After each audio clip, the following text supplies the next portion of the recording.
It's obvious that our genes play a role in fitness long before we understood so much about DNA, about good genetics, and about health. It was clear that some people just build muscles more easily, right? Bodybuilders, as we all know, work hard to get chiseled bodies, but many also have a boost from their genetics. Now, my dear friends, one important gene that has been studied and proven to impact strength and muscle size is called ACTN3. Now, it's a protein in fast twitch muscle fibers. They are very necessary for, power sports like weightlifting and sprinting. And I'll tell you one thing, my dear friends, studies have found that a lot of people have a defective version of ACTN3. And in such a case means that the protein cannot be made. Now, the functional version of the gene is much more common than in general population. So if your genetic test showed you have the functional ACTN3 gene, that means you probably have an advantage in strength training and bodybuilding, right? Now, this ACTN3 is just one of several genes that contribute to an individual's ability. You can gain muscle mass, gain muscle strength very fast. We all know that genes are very complicated, and we still don't fully understand how they all interact to make each person unique. Now, one piece of information you can get from the simple lifestyle genetic test. Yeah, my dear friends, there are tests also. You can do a test also, and you'll come to know that how strength training or bodybuilding will affect your body composition and your weight. Now, body composition is a description of how much of your body mass is from your fat and how much is muscle. Yes, it's a difference between that. And of course, most people prefer to have less body fat and more muscle. But on the other hand, if you'll see that bodybuilders take this to the extreme, right? They work very hard, both on diet and training, to minimize their fat as much as possible while building muscle. We all know that hard work is the key, but your genetics also play a role in how much or how easily you can change your body composition. Yes, you're right. A genetic test can also give you a measure of your body composition, response to strength training. Now, several genes have been determined to have an impact on how the body responds to strength training. This test will give you one of three genome types of this measure. It means that you will see significant gains in lean muscle mass, loss in body fat, and weight loss in response to regular strength training. Now, for achieving basic body composition goals, someone with an enhanced genotype only needs to strength train 2 or maybe 2 to 3 days per week. That's the difference. However, if you have a client with this genotype, you can help them achieve more by incorporating strength work. Yes, for maybe for 4 or to 5 days per week. Now, this will challenge the muscle in novel ways that will obviously maximize the benefits of strength training. Now, there's another one genotype which is normal, and you expect most people to fall into this category. Now, this genotype means that you will lose some weight and convert some body mass by doing regular strength training workouts. The result will not be as quick as noticeable as in people with an enhanced genotype. But these clients will definitely get optimum results from strength training 3 times per week. Along with, they have to do regular cardio workouts also.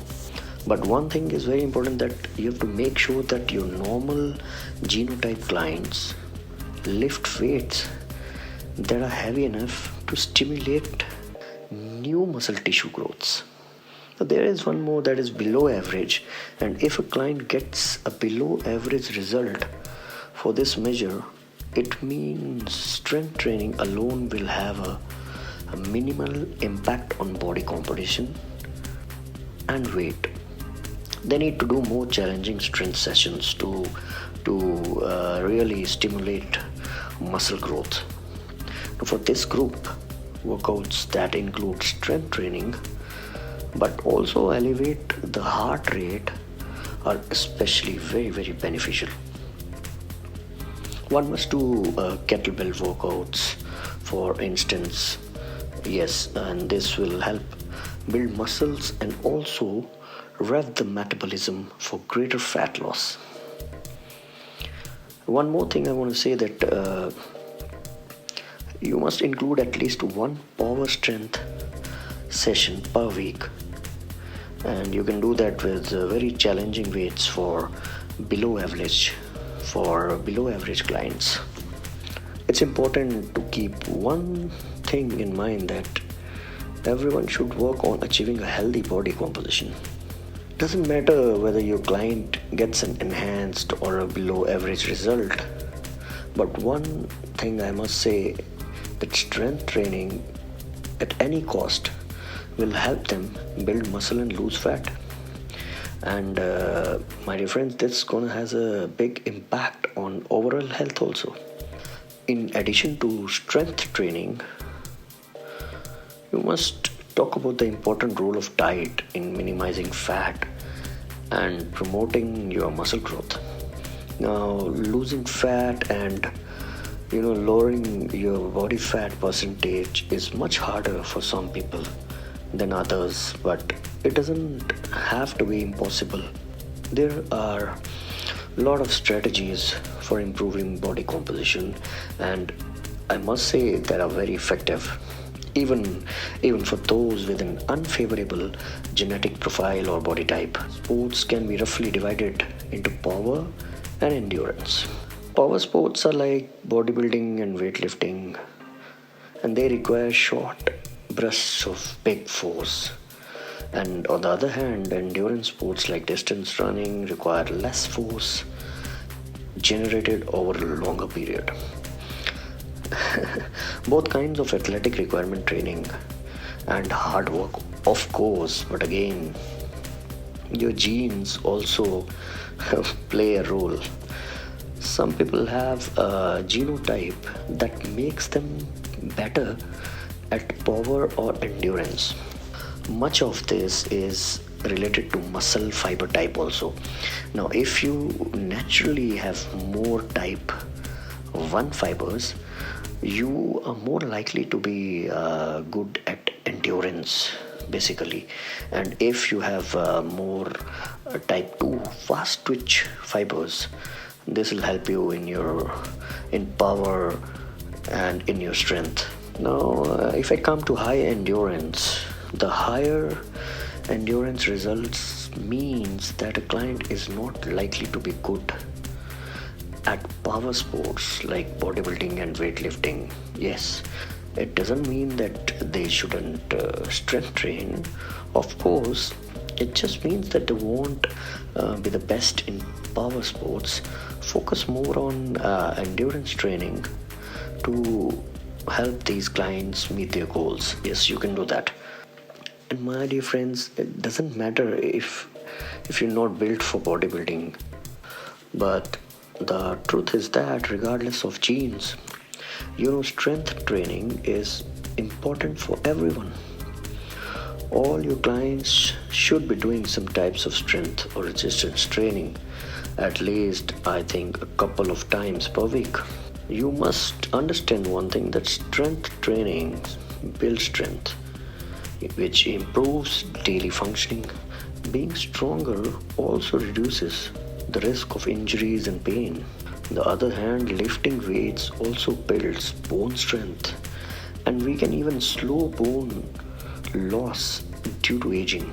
Now, resistance training improves joint mobility and flexibility also. There's so many benefits are there. Strength training improves athletic performance. In older adults also, strength training improves balance. So my dear friends, don't get sad. It's perfectly okay to be a poor match for bodybuilding. It doesn't mean you can't be healthy, fit and strong. And it doesn't mean that you can't meet reasonable body composition goals. Yes, you can do everything. You can do everything to get yourself in proper shape and proper body composition. In fact, I must say that knowing your genetics and how they relate to strength and muscle building can help you better meet those goals. You know, the best part is the answer from a genetic test can direct your fitness plan and help you build your own workout to maximize the results. I think the truth is that regardless of genes, strength training is important for everyone.